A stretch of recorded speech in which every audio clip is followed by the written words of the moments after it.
Poštovani gledatelji, dobar dan. Vojislav Šešelj nije kriv. Haški sud proglasio je Vojislava Šešelja nedužnim po svih 9 točaka optužnice i pustio ga na slobodu. Tužiteljstvo je tražilo 28 godina zatvora za progon po političkoj, rasnoj i vjerskoj osnovi, deportacije, prisilno premještanje, ubojstva i okrutno postupanje, uništavanje obrazovnih i vjerskih ustanova te pljačku javne i privatne imovine. Međutim, sudsko vijeće je među ostalim zaključilo da nije dokazano postojanje udruženog zločinačkog pothvata u cilju protjerivanja nesrpskog stanovništva u Hrvatskoj, BiH i Vojvodini. Šešeljevi govori opisani su kao podizanje morala, a ne poziv na zločin.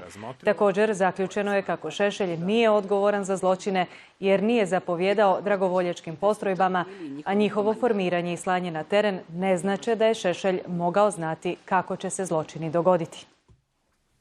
Avec cet acquittement sur tous les 9 chefs d'accusation, le mandat d'arrêt décerné par la Chambre d'appel le 17 juin 2015 n'a plus d'objet. Vojislav Šešelj est donc un homme libre à la suite de ce verdict.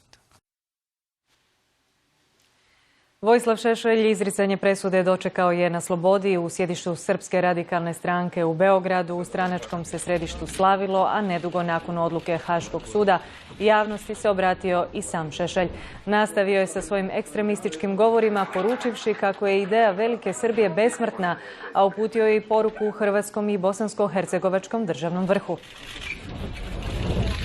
Ideja Velike Srbije je podjednako snažna i bez mene i sa mnom.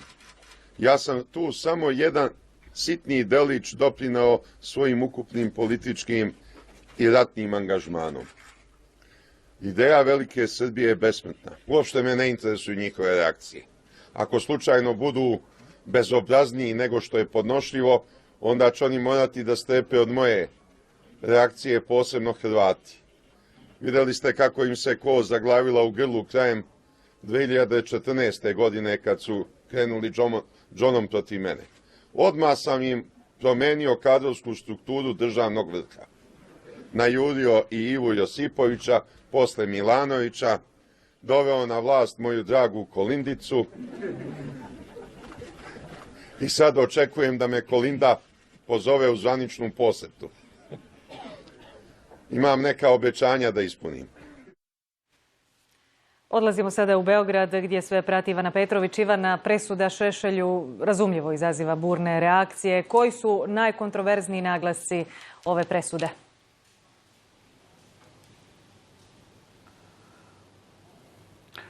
Pa cijela ta presuda je zapravo kontroverzna jer se stekao dojam kao da se sudac Antonetti obračunava sa svim vijećima Haškoga suda od njegove uspostave do danas, kao da vodi neki osobni rat. U svakom slučaju najkontroverznije u velikom dojmu amnestija plana Velike Srbije kroz presudu Šešelju, u kojem sud kaže da Velika Srbija je bila politički koncept koji nije bio nelegitiman, ali da ga Šešelj nije htio ostvarivati genocidnim radnjama, za razliku od Miloševića koji mu to ne osporavaju. Znači, sud na ovaj način dijeli Šešelja i Miloševića, koji su inače bili, kao što znamo, tih godina i čitavo vrijeme pod istom kapom. Nadalje, kontroverzno je to što sud relativizira presude svih, osuđujuće presude svih presuda ICTY-a do sada, kao i dvije presude Međunarodnog suda pravde, u kojem zapravo sugerira da je bio jedan legitiman građanski rat u kojem su srpski vojnici, uključujući i Šešeljevce i četnike i JNA i predstavnike srpskog MUP-a, odlazili u Bosnu i Hercegovinu i Hrvatsku da bi zaštitili interese Srba, a ne da bi činili zločine. Mnogo toga je u ovoj presudi kontroverzno, uključujući taj govor ohrabrenja, a ne govor zločina. Znamo da je po pravilniku o postupanju i dokazima kažnjivo djelo i sam ratno-huškački govor. Očekujem da će se tužiteljstvo žaliti na ovu presudu. Hvala ti, Ivana, za sada. Ivana Petrović bit će s nama i u vijestima u 17 sati u Dnevniku s novim informacijama. Presuda Vojislavu Šešelju s posebnom se pozornošću iščekivala u Vukovaru, budući da je bio optužen za zločine na Ovčari i Veleprometu. Idemo u Vukovar gdje je naša Andrija Jarak. Andrija, kakva je reakcija Vukovaraca na oslobađajuću presudu Šešelja?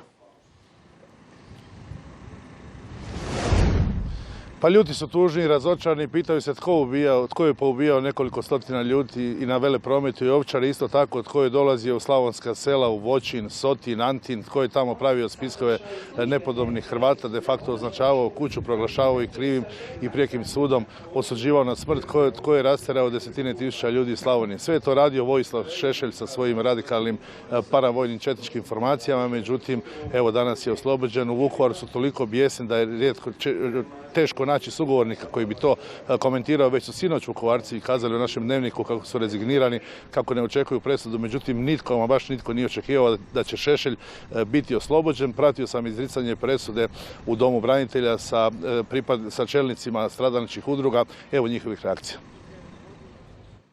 Ovo je uvreda, i to ogromna uvreda za sve žrtve Vukovara, za sve žrtve Hrvatske. Strašno.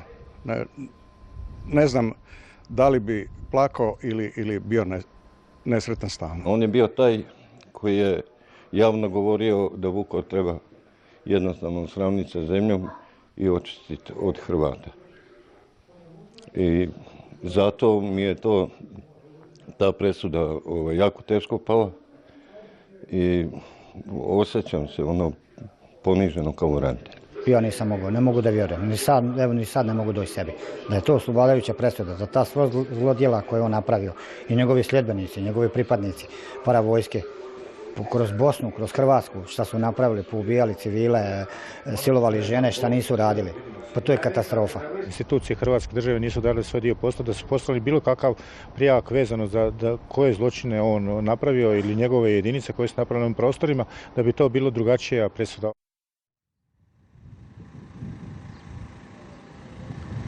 Bili smo u Sotinu, mjesto nekoliko kilometara udaljenom od Vukovara, gdje je ubijeno 68 civila i hrvatskih branitelja, zabilježili potresa svjedočanstva obitelji poginulih koji za njihovu nesretnu sudbinu optužuju upravo najviše Vojislava Šešelja. Njihove reakcije donosimo u našim sljedećim informativnim emisijama.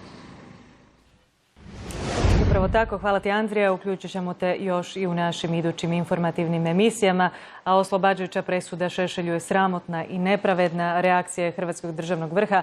Tijekom posjeta Slavoniji premijer Orešković izjavio je da je to poraz tužiteljstva. Od Srbije poručio je očekuje prave odluke na putu prema Europskoj uniji, a njegova vlada u tom procesu zahtijevaće ispunjenje svih kriterija koji su vrijedili i za Hrvatsku. Prvi potpredsjednik Tomislav Karamarko rekao je da je presuda nepravedna. Šešelj je notorni zločinac i harlekin koji se smije cijelome svijetu, poručio Karamarko.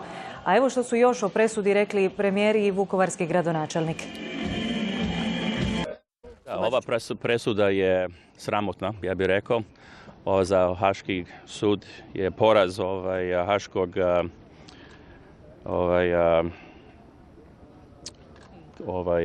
tužiteljstva.